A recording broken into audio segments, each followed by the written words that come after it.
નમસ્કાર. नमा હોમિયોપેથિક આરોગ્ય સંજીવનીમાં તમારું સ્વાગત છે. હું છું જીનલ દોશી અને આજે આ કાર્યક્રમના માધ્યમથી આપણે બહુ બધી રોગની ઇન્ફોર્મેશન જાણવાના છે. રોગ બહુ સામાન્ય થઈ ગયું છે આજના જીવનમાં, પણ એમનું સહી સમય અને સહી રીતે ટ્રીટમેન્ટ કરવું આ જ કરેક્ટ હલ છે. તો આજે नमा હોમિયોપેથિકના ડૉક્ટર દેવાંશી નાંદ્રે, જે 2 થી 3 વર્ષથી કાર્યરત છે આ ક્લિનિકમાં, એમના સાથે આપણે ચર્ચા કરીશું. આજનો ચર્ચાનો વિષય છે આર્થ્રાઇટિસ. नमा હોમિયોપેથિક મહારાષ્ટ્ર અને કર્ણાટકમાં એમની 21 બ્રાન્ચ છે, પણ એની સાથે જ હવે ગુજરાતમાં 4 બ્રાન્ચ પણ એમની કાર્યરત છે, એટલે અહેમદાબાદ, સુરત, વડોદરા અને રાજકોટ. તમને તમારા ટ્રીટમેન્ટનું કંઈ બી હલ જોતું હોય તો નીચે આપેલા નંબરને તમને કોલ કરવાનો છે, અપોઇન્ટમેન્ટ બુક કરવાની છે અને નજીકના બ્રાન્ચથી તમે જઈને મુલાકાત લઈ શકો છો. नमा હોમિયોપેથિકના ક્લિનિકમાં વિવિધ બીમારીઓનો ઉપચાર થાય છે. વિવિધ બીમારીઓ એટલે કઈ? Varicose vans, thyroid, PCOD, diabetes, mail and female infertility also, asthma, allergy diseases, diabetes, skin diseases as well, જેવી સોરાઇસિસ થાય તો તમને બધાને વિનંતી છે, આવી જે ડિફિકલ્ટ ક્રોનિક ડિઝીઝીસ છે, અગર એનો ઉપચાર જોતો હોય તો પ્લીઝ नमा હોમિયોપેથિકથી તમે કન્સલ્ટ કરો. તમને ટ્રીટમેન્ટ અને તમને સમાધાન આપવાનું ગેરંટી અમારી. તો દર્શકો, આપણે આજના આ કાર્યક્રમની શરૂઆત કરીએ અને બધા જ ડિઝીઝીસ બદલ આપણે જાણવાના છે. પણ આજનો મુખ્ય વિષય છે આર્થ્રાઇટિસ અને આપણી સાથે જોડાયા છે ડૉક્ટર દેવાંશી. નમસ્કાર ડૉક્ટર દેવાંશી, તમારું સ્વાગત છે. ડૉક્ટર દેવાંશી, આર્થ્રાઇટિસ એટલે શું? આર્થ્રાઇટિસ, જેને આપણે સામાન્ય ભાષામાં સંધિવાત કહેતા હોઈએ. હવે સંધિવાત સમજાવું તો સંધિ એટલે કે આપણા શરીરના સાંધા અને વાત એટલે કે સાંધાનું ઇન્ફ્લામેશન. એટલે આપણે કહીએ કે એક પ્રકારનું ઇન્ફેક્શન, જેમાં સાંધામાં સોજો આવે, સાંધામાં દુખાવો થાય અથવા તો સાંધામાં બળતરા મારે. જ્યારે આપણે આપણા સાંધા પર હાથ ફેરવીએ તો સાંધાની ત્વચા આપણે ગરમ લાગવી અથવા તો ત્વચા પર એક પ્રકારનું લાલાશ આવવું, આ બધા આપણે લક્ષણો સંધિવાતમાં દેખાતા હોય છે. પરંતુ સંધિવાત આપણે આમ કહેવા જઈએ તો લોકોને એવું લાગતું હોય કે તે ફક્ત આપણે વૃદ્ધ માણસોમાં અથવા તો એક ઉંમર પછી દેખાતું હોય, પણ એવું નથી. હવે આપણી લાઈફસ્ટાઈલ એટલી ચેન્જ થતી જાય છે, આપણી જીવનશૈલી એટલી ચેન્જ થતી જાય છે, આપણી ખાવા પીવાની પદ્ધતિઓ એટલી ચેન્જ થતી જાય છે અને એક પ્રકારની આપણી લાઈફસ્ટાઈલ ખૂબ બેઠાડું થઈ ગઈ છે. તો તેથી શું થાય છે કે દરેક વયના પીપલ્સમાં, એટલે કે દરેક વૃદ્ધ માણસોથી લઈને બાળકોથી લઈને યુવાનોથી લઈને બધામાં જ આપણે સંધિવાત દેખાય છે. પણ સંધિવાતના પણ અનેક પ્રકારો છે અને તે એક ઉંમરમાં જોવા મળે છે. તો તે સમજવું ખૂબ ખૂબ જરૂરી છે. ડૉક્ટર દેવાંશી, તમે હમણાં મેન્શન કર્યું કે આર્થ્રાઇટિસના બહુ બધા પ્રકારો છે, એ પ્રકારોના હિસાબથી એનું સોલ્યુશન હોય, એની ટ્રીટમેન્ટ હોય, તો થોડું ડિટેલમાં અમને જાણકારી આપો કે શું પ્રકારો છે આનામાં અને કેવી રીતે એને આપણે ટ્રીટ કરી શકીએ. તો આપણે પહેલાં વાત કરીશું ઓસ્ટિયો આર્થ્રાઇટિસ વિશે. હવે ઓસ્ટિયો આર્થ્રાઇટિસને આપણે સામાન્ય ભાષામાં અસ્થિવાત કહેતા હોઈએ. અસ્થિ એટલે કે આપણા શરીરના હાડકાં, શરીરના બોન્સ, અને વાત એટલે કે જેમ મેં કીધું એક પ્રકારનું ઇન્ફેક્શન અથવા તો ઇન્ફ્લામેશન, જેમાં સાંધામાં સોજો આવે, સાંધામાં દુખાવો થાય, સાંધા જકડાયેલા લાગવા. જ્યારે તમે સાંધા પર હાથ ફેરવશો તો તમને સાંધા એક પ્રકારના ગરમ ફીલ થશે, સાંધામાં બળતરા મારશે, સાંધાની ત્વચા તમને લાલ દેખાશે. તો આ બધા લક્ષણો આપને અસ્થિવાતમાં દેખાતા હોય, એટલે કે ઓસ્ટિયો આર્થ્રાઇટિસમાં. હવે કહેવા જઈએ તો ઓસ્ટિયો આર્થ્રાઇટિસ મુખ્યતર વૃદ્ધ માણસોમાં વધારે જોવા મળે. તો ઓસ્ટિયો આર્થ્રાઇટિસ એટલે કે અસ્થિવાત અધિકતર સાંધા જેના પર તેની અસર થતી હોય તે છે આપણા શરીરના મોટા સાંધા, એટલે કે આપણે કહીએ કે શરીરના લાર્જ જોઈન્ટ, જેમ કે આપણું ઘૂંટણ એટલે કે ની જોઈન્ટ, આપણું હિપ જોઈન્ટ, આપણા ખભા, આપણું કમર, પગના તળવા, આવા બધા જે શરીરના મોટા સાંધા છે તે પર તેના ઉપર આપણે અસ્થિવાત એટલે કે ઓસ્ટિયો આર્થ્રાઇટિસના લક્ષણ અથવા તો ઓસ્ટિયો આર્થ્રાઇટિસની અસર દેખાતી હોય છે. ઓસ્ટિયો આર્થ્રાઇટિસથી ઘણા લોકોની કામ કરવાની કાર્યક્ષમતા ઓછી થતી હોય છે, તેમના જીવનશૈલીમાં ઘણો અડથળો આવતો હોય. હવે જે વૃદ્ધ માણસો હોય તેમને ચાલવામાં, ઉઠવામાં, બેસવામાં એટલી તકલીફ થતી હોય કે જ્યારે તે સીડી ચડે ત્યારે તેમના સાંધામાંથી, એટલે કે ફોર એક્ઝામ્પલ એમના ઘૂંટણના સાંધામાંથી કટકટ અવાજ આવતો હોય, જેને આપણે કહેતા હોઈએ છીએ મેડિકલ ટર્મમાં ક્રિપિટેશન, એટલે કે ક્રિપિટસ સાઉન્ડ. હવે કહેવા જઈએ તો ઓસ્ટિયો આર્થ્રાઇટિસનું જે મુખ્ય કારણ જે છે તે છે આપણા શરીરમાં જેવી જેવી આપણી ઉંમર વધતી જાય છે તો આપણા શરીરમાં કેલ્શિયમ અથવા તો વિટામિન D3ની માત્રા ઓછી થતી જાય. ઉંમર સાથે આ બધા જ જે ન્યુટ્રિશન્સ છે આપણા બોડીના તે ઉંમર સાથે ઘટતા જાય છે. તો આ એક મુખ્ય કારણ આપણે ગણી શકીએ ઓસ્ટિયો આર્થરાઇટિસનું.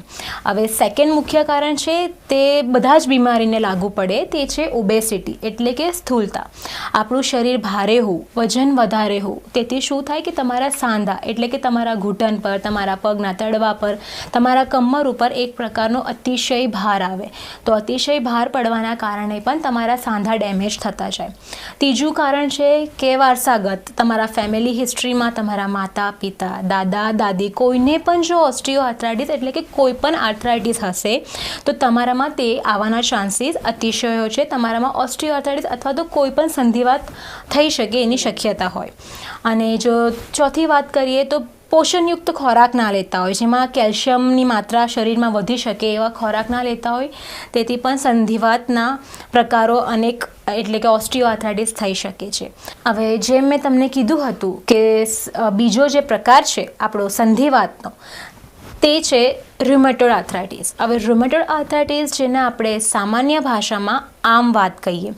હવે રુમેટોઇડ આર્થરાઇટિસ વિશે વાત કરીએ તો તે એક ઓટો ઇમ્યુન બીમારી છે. ઓટો ઇમ્યુન એટલે કે ઓટો એટલે કે સેલ્ફ એટલે કે જાતે, અને ઇમ્યુન એટલે કે માણસની રોગ પ્રતિકારક શક્તિ. તો જો માણસની રોગ પ્રતિકારક શક્તિ કોઈ પણ કારણોસર એટલે કે બોડીમાં કોઈ પ્રકારના ઇન્ફેક્શન થયા હોય તેથી વીક થઈ હોય અથવા તો એવી કોઈ પણ વસ્તુથી તમારી જો રોગ પ્રતિકારક શક્તિ જો કમજોર થઈ હોય, વીક થઈ હોય, તો તે જ તમારા શરીરના હાડકાં અને તમારા સાંધા ઉપર એક પ્રકારનો હુમલો કરે, એક પ્રકારનો અટેક કરે.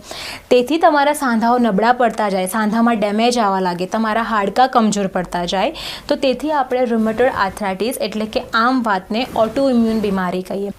પેશન્ટનું મુખ્ય જે કમ્પ્લેન હોય છે રુમેટોઇડ આર્થરાઇટિસના પેશન્ટનું તે એ જ હોય છે કે ડૉક્ટર અમે સવારે ઉઠીએ ત્યારે અમારી હાથની આંગળીઓ ખૂબ સ્ટીફ લાગે છે, ખૂબ જકડાયેલી લાગે છે, પગની આંગળી અતિશય સ્ટીફ ને જકડાયેલી લાગે છે, અમે અડધો એક કલાક સુધી કામ નથી કરી શકતા.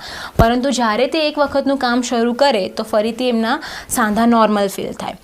અને જેમ મેં તમને કીધું હતું કે આપણે જે અસ્થિવાત એટલે કે ઓસ્ટિયો આર્થરાઇટિસ આપણે અધિકતર મોટા સાંધામાં જોવા મળે. તો એવી જ રીતે વાત કરું તો રુમેટોઇડ આર્થરાઇટિસ જેને આપણે આમ વાત કહીએ તે આપણા શરીરના નાના સાંધા પર અસર કરતી હોય. હવે શરીરના નાના સાંધા વિશે વાત કરું તો આપણા હાથની આંગળીઓ, આપણા પગની આંગળીઓ, પછી આપણી કોણી, આપણી પગની ઘૂંટી અથવા તો ખભા, આવી બધી જગ્યાઓ પર આપણે રુમેટોઇડ આર્થરાઇટિસ શરૂ થતાં દેખાય છે. અને જેમ મેં કીધું હતું કે ઓસ્ટિયો આર્થરાઇટિસ જે છે તે આપણે વૃદ્ધ માણસોમાં એક ઉંમર પછી જોવા મળે, પરંતુ જે રુમેટોઇડ આર્થરાઇટિસ છે તે માટે કોઈ એજ લિમિટ નથી. તે આપણે વૃદ્ધ માણસોમાં પણ જોવા મળે અને યુવાનો અને બાળકોમાં પણ જોવા મળે છે રુમેટોઇડ આર્થરાઇટિસ. કારણ કે તે એક ઓટો ઇમ્યુન બીમારી છે જેનું કોઈ કારણ આજ સુધી ખબર પડ્યું નથી, પરંતુ આપણી રોગ પ્રતિકારક શક્તિ આપણા શરીરને ડેમેજ કરે છે, આપણા શરીરને વીક પાડે છે અને આપણા સાંધા પર અસર કરે છે. તેનું કોઈ મુખ્ય કારણ નથી, પરંતુ એક જે મોસ્ટ ઇમ્પોર્ટન્ટ કારણ જો જોવામાં આવે રુમેટોઇડ આર્થરાઇટિસ માટે તે છે સ્ટ્રેસ. પેશન્ટનું જો માનસિક તણાવ વધારે હશે, સ્ટ્રેસ જો વધારે હશે તો તે આપણી રોગ પ્રતિકારક શક્તિને ઘણી અસર કરે છે. તો આપણે કહી શકીએ કે તે એક ટ્રિગરિંગ ફેક્ટર છે રુમેટોઇડ આર્થરાઇટિસ માટે. તો આ એક મુખ્ય કારણ થયું. અને જો ફેમિલી હિસ્ટ્રીમાં કોઈને પણ જો આમ વાતની સમસ્યા હશે તો તમારામાં આવવાની તેની શક્યતા ઘણી વધારે હોય છે. તો આવી રીતના થયું કે ઓસ્ટિયો આર્થરાઇટિસ અને રુમેટોઇડ આર્થરાઇટિસ. ડૉક્ટર દેવાંશી, આપણા Q&A એટલે જે ઇન્ટરવ્યૂ છે, જે પ્રશ્ન ઉત્તરી ચાલુ છે, એનામાં બહુ સેટિસ્ફેક્શન મળે છે અને આપણાને હજી ઇન્ફોર્મેશન દર્શકો સુધી પહોંચાડવાની છે. નમઃ હોમિયોપેથિકથી અગર તમને ટ્રીટમેન્ટ કરાવવું હોય તો ગુજરાતમાં તમારા આસપાસ જે બી શાખા હોય ત્યાં તમને વિઝિટ કરવું પડશે. નીચે આપેલા નંબર પર તમને કોલ કરવાનો છે, અપોઇન્ટમેન્ટ બુક કરવાની છે અને તમે અમદાવાદ, વડોદરા, સુરત, રાજકોટ આ 4 શહેરોમાં નમઃ હોમિયોપેથિકના શાખા છે, કાર્યરત છે હમણાં. તો તમે જલ્દી જઈને તમારી અપોઇન્ટમેન્ટ ત્યાં લઈ શકો છો. ડૉક્ટર દેવાંશી, મારું ખોટું લાગે છે, આપણે જે ઇન્ટરવ્યૂ કરીએ છીએ આપણે બેક ટુ બેક બહુ સરસ રીતે કરીએ છીએ અને દર્શકોને બધી જાણકારી પણ આપણે પહોંચાડી રહ્યા છે. પણ દર્શકો, it's time for some break. તો આપણે થોડીક વારમાં ફરીથી એકવાર મળીશું ડૉક્ટર દેવાંશી સાથે આર્થરાઇટિસ આ ટૉપિક પર આપણે ડિસ્કશન કરીશું. દર્શકો, વેલકમ બેક. બ્રેક પછી ડૉક્ટર દેવાંશી અને આર્થરાઇટિસ ટોપિક પર આપણે ડિસ્કશન કરી રહ્યા છે. આ છે નમા હોમિયોપેથિક આરોગ્ય સંજીવનીનો કાર્યક્રમ, જેમાં બહુ બધી ઇન્ફોર્મેશન આપીને તમને હેલ્ધી કેવું રહેવાનું છે અને તમારી જે પ્રોબ્લેમ્સ છે એનું ટ્રીટમેન્ટ કઈ રીતે કરવાનું છે એના બદલ અમે જાણકારી આપીએ છીએ. ડૉક્ટર દેવાંશી, આપણી પાસે એક કોલર છે જે તમારાથી વાત કરવા ઈચ્છે છે. એમનો જે પ્રોબ્લેમ છે એ તમારી સાથે ડિસ્કસ કરીને એમની કંઈ કન્સલ્ટેશન તમે ફોન પર આપી શકો તો he will be really glad. તો નેક્સ્ટ કોલરને આપણે લાઈન પર લઈએ. હેલો. હેલો. કોણ બોલો છો? તમારું નામ શું? હેલો, મારું નામ ક્ષિપ્રા છે અને આઈ એમ 27 years old.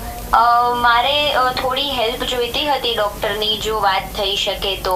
વાત થઈ શકે. તમે ક્યાંથી બોલો છો?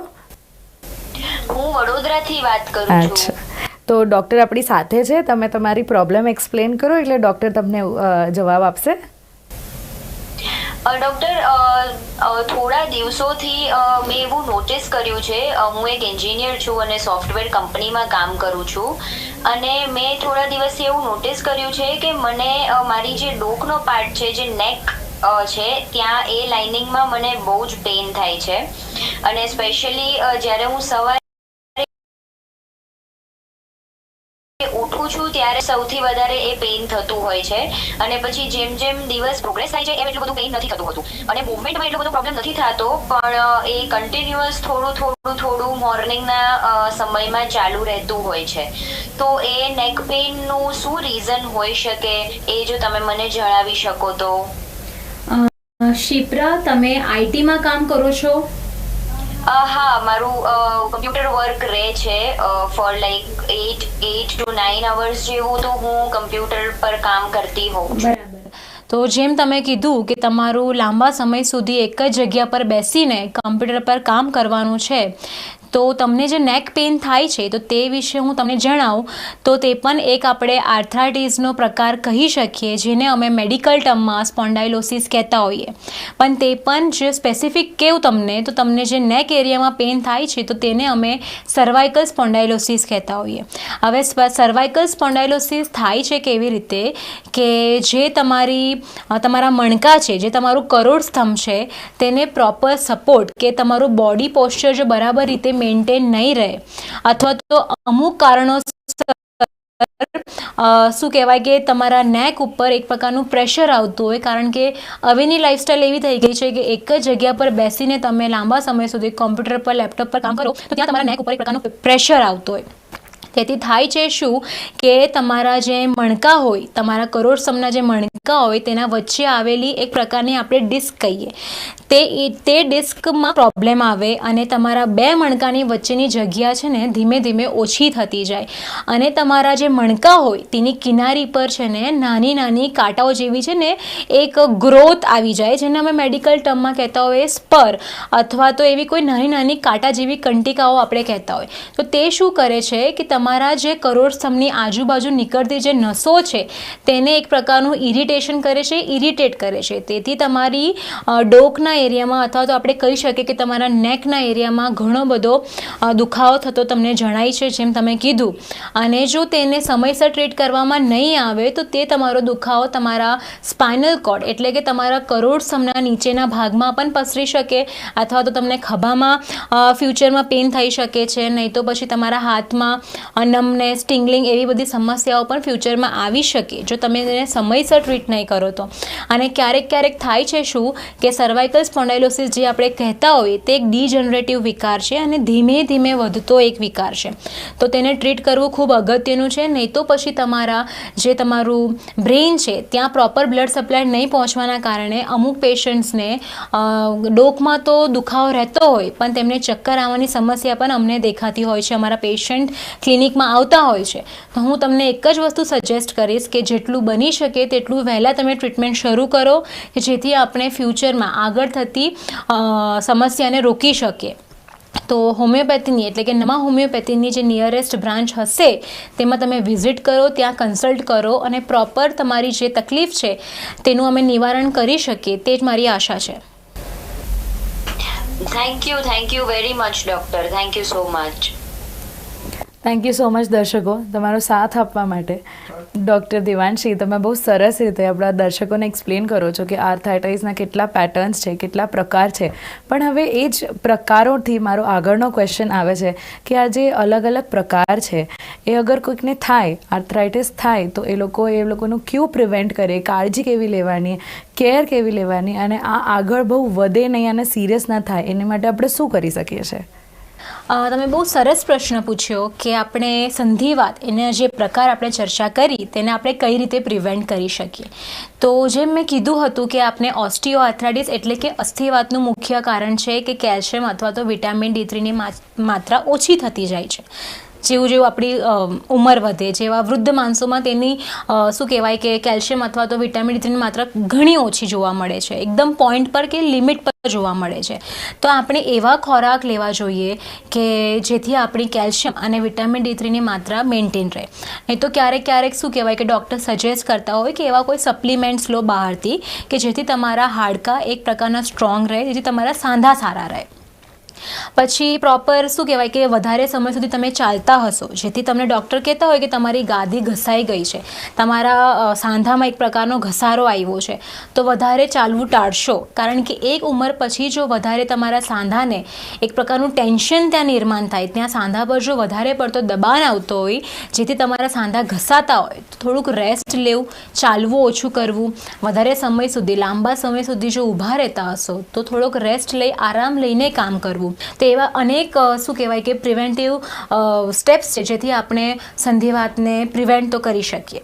તો દર્શકો, તમે જોયું, નમા હોમિયોપેથી આ ક્લિનિકમાં ડૉક્ટર દેવાંશી અને બધા જ બીજા ડૉક્ટર તમને કમ્પ્લીટલી ફિટ એન્ડ ફાઇન જોવા માંગે છે. ભલે કેલ્શિયમની ડેફિશિયન્સી હો કે તમને બીજું કંઈ પ્રોબ્લેમ હોય, તો તમને એ એક જ કહેવા માગે છે કે હોમિયોપેથિક આ કમ્પ્લીટલી સાઇડ ઇફેક્ટ ફ્રી છે અને તમે ત્યાં જઈને તમારા જેટલા બી ટ્રીટમેન્ટ્સ છે એમને બહુ ડીલે ન કરતા, આર્થરાઇટિસ હોય, વેરિકોઝ વેન્સ હોય કે બીજા બધા વિષયમાં તમે તમારી ટ્રીટમેન્ટ લઈ શકો. આપણે આર્થરાઇટિસના બદલ બોલીએ છીએ, આપણાને ઓલરેડી ડૉક્ટર દેવાંશીએ ક્લિયર કર્યું છે કે એમાં કયા પ્રકાર હોય અને તમે કેવી રીતના એમને સંભાળી શકો, તમે કેવી રીતના તમે કેર લઈ શકો, વોકિંગ, એક્સરસાઇઝિંગ, એટલું જ બેલેન્સમાં તમને આરામ બી કરવું જરૂરી છે. ડૉક્ટર દેવાંશી, હવે આગળનો પ્રશ્ન જે હું પૂછવા માગું છું એ છે કે ગાઉટ આ બી આર્થરાઇટિસનો પ્રકાર છે? બહુ સરસ પ્રશ્ન પૂછ્યો તમે કે ગાઉટ એટલે શું. તો ગાઉટ પણ એક પ્રકારનો સંધિવાતનો જ પ્રકાર છે, આપણે કહી શકીએ, જેને આપણે સામાન્ય ભાષામાં કહેતા હોઈએ કે ગાંઠિયોવાત અથવા તો રક્તવાત.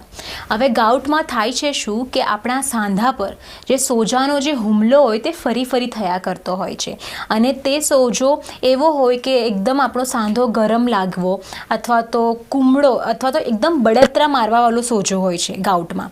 અને ગાઉટમાં સોજાની શરૂઆત જે થતી હોય છે તે આપણા પગના અંગૂઠાના સાંધાથી મેઇનલી આપણે જોવા મળે.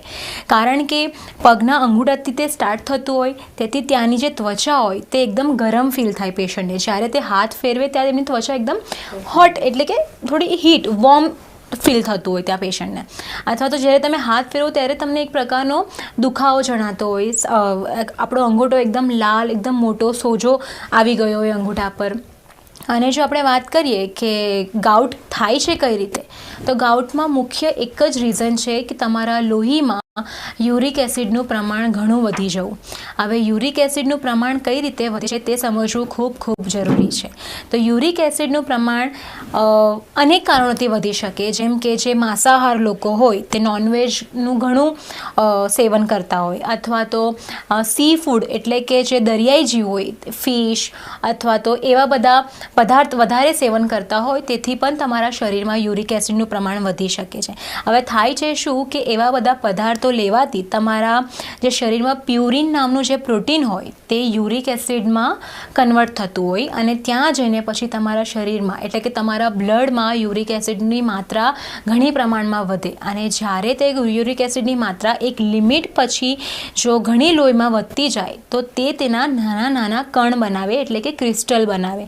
અને એ ક્રિસ્ટલ જ્યારે તમારા સાંધાની આજુબાજુ જઈને એટલે કે સાંધાની આજુબાજુના એરિયામાં જઈને ડિપોઝિટ થાય, ત્યાં આસપાસની સાંધાની જગ્યામાં જઈને જમા થાય, તો તે તમારા ક્રિસ્ટલ તમારા સાંધા પર એક પ્રકારનો ઘર્ષણ નિર્માણ કરતું હોય, તેથી તમારા સાંધામાં સોજો આવે, સાંધામાં દુખાવો થાય, તમને બળતરા મારે સાંધા, પછી તમારી ત્વચા જ્યારે તમે હાથ ફેરવો ત્યારે ગરમ લાગે અથવા તો ત્યાંની ત્વચા લાલ પડતી જાય, તો આ બધા આપણે લક્ષણો મેઇનલી આપણે ગાઉટમાં એટલે કે યુરિક એસિડમાં દેખાતા હોય.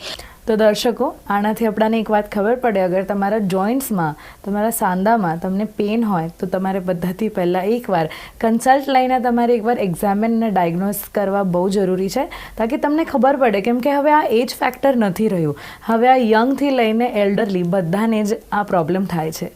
ચલી આગળનો પ્રશ્ન પૂછીએ. હવે બધાથી ઇમ્પોર્ટન્ટ પ્રશ્ન પર આપણે આવીશું કે હવે આટલું બધું પ્રોબ્લેમ તો થાય છે, આપણી લાઈફસ્ટાઈલ આવી છે, પણ હવે એને સોલ્વ પણ કરવું છે, એને ટ્રીટ પણ કરવું છે કે સિરિયસ ઇશ્યુ ન બને.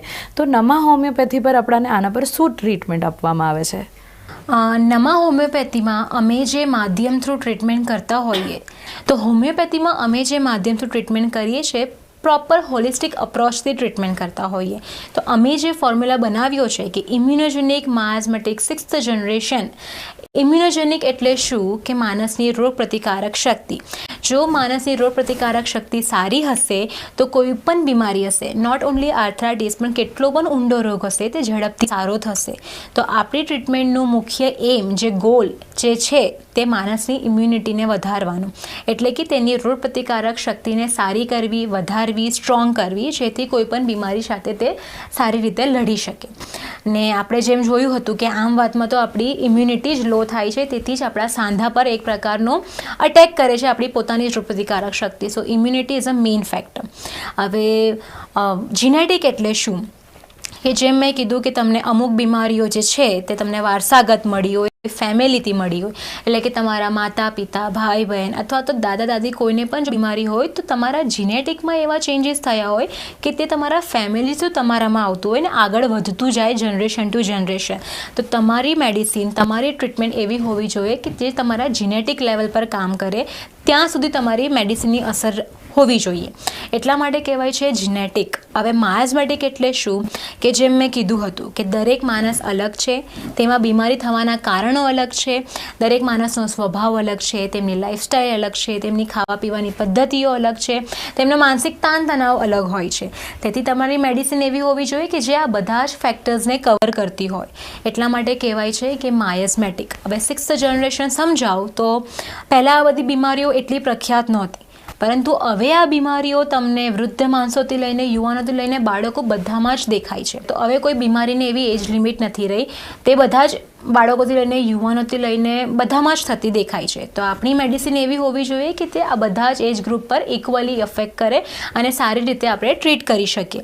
તો હોમિયોપેથીમાં જે અમારો ફોર્મ્યુલા અમે બનાવ્યો છે ઇમ્યુનોજેનિક માયાઝમેટિક 6th જનરેશન, એટલે કે તે બધા જ વય ગ્રુપના પીપલ પર સારી રીતે અફેક્ટ કરે અને બીમારીથી તેમનો બચાવ કરે.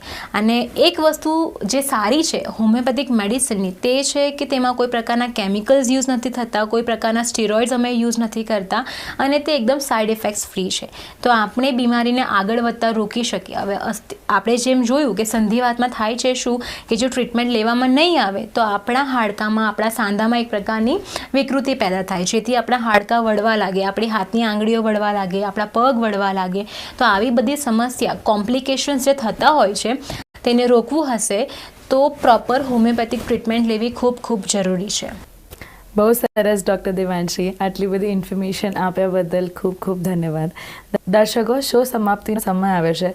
ડૉક્ટર દેવાંશીને ધન્યવાદ કહીને આપણે આજનો શો સમાપ્ત કરીએ. Thank you so much doctor Devanshi. બહુ સારું લાગ્યું તમે શોમાં આવ્યા અને આપણે બધા જ દર્શકોને સારી રીતે ગાઈડન્સ આપ્યું. દર્શકો, બટ એક વાત કહેવા ઈચ્છું છું કે તમને કઈ સિમ્ટમ્સ લાગતા હોય જેવું ડૉક્ટર દેવાંશી હમણાં મેન્શન કર્યું, તમે બધાથી પહેલાં નમાં હોમિયોપેથીને તમારા નિયરેસ્ટ બ્રાન્ચમાં તમે એક અપોઇન્ટમેન્ટ બુક કરીને કન્સલ્ટેશન લેવાની બહુ જ જરૂર છે. ધન્યવાદ.